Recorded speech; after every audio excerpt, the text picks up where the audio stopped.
dari 1147 akan mempresentasikan tentang materi tentang berani hidup jujur. Dan ini rekan-rekan saya. Perkenalkan, nama saya Nuri Firdaus.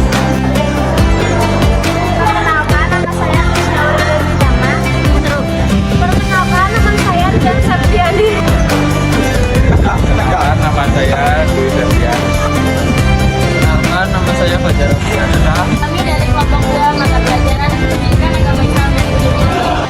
Kalian sudah tahu belum kalau negara kita sekarang sedang mengalami yang namanya krisis kepercayaan, sehingga ada yang namanya lembaga KPK yang melakukan kotor atau ada memiliki sahabat yang sering berbohong. Nah, jika kejadian tersebut terjadi atau dialami oleh teman Anda sekalian, apa yang akan dilakukan?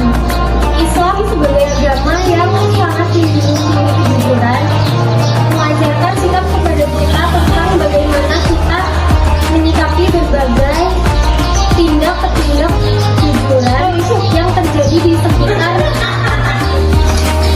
kita, bagaimana yang diajarkan oleh Rasulullah Shallallahu Alaihi Wasallam dalam hadisnya yang berbunyi "Qulil haqqo walau kana murran", yang artinya katakanlah yang benar walaupun itu pahit. Hadis riwayat Ahmad. Teman-temanku sekalian, untuk dapat bersikap seperti yang diajarkan Rasulullah SAW tersebut, maka diperlukan memiliki rasa berani untuk tahu saja, karena Islam tidak menyukai orang yang lemah sikap. Yang disukai oleh Allah dan Rasulnya adalah sikap pemberani dalam membela dan mempertahankan kebenaran, serta secara berani melawan keburukan tanpa rasa gentar, sebab keberanian adalah jalan menuju kemenangan dalam hidup. Kemudian tentang sikap jujur, Nabi Shallallahu Alaihi Wasallam sangat menganjurkan umatnya sikap jujur, karena jujur adalah jalan kebenaran dan kebaikan. Sebagaimana hadis yang berbunyi An Abdillah bin Mas'ud radhiyallahu anhu, qala Rasulullah sallallahu alaihi wasallam, "Bisidqi fa inna sidqa yahdi ilal birri wa innal birra yahdi ilal jannah." Yang artinya dari Abdullah bin Mas'ud radhiyallahu anhu, yang berkata telah bersabda sallallahu alaihi wasallam, jujur itu membawa kepada kebaikan, dan kebaikan itu membawa ke surga. Hadis riwayat Muslim. Contoh dalam keseharian sikap jujur dapat diterapkan ke dalam kelompok belajar ataupun kelompok-kelompok lainnya.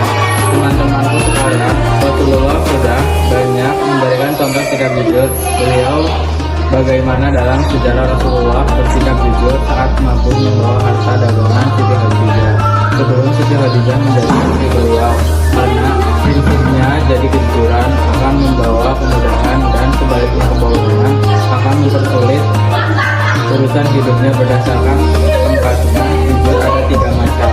Pertama, jujur dalam niat. Untuk kejujuran ini adalah motivasi dalam melaksanakan kegiatan atau ibadah, contohnya niat dalam melaksanakan sholat dan lain-lain.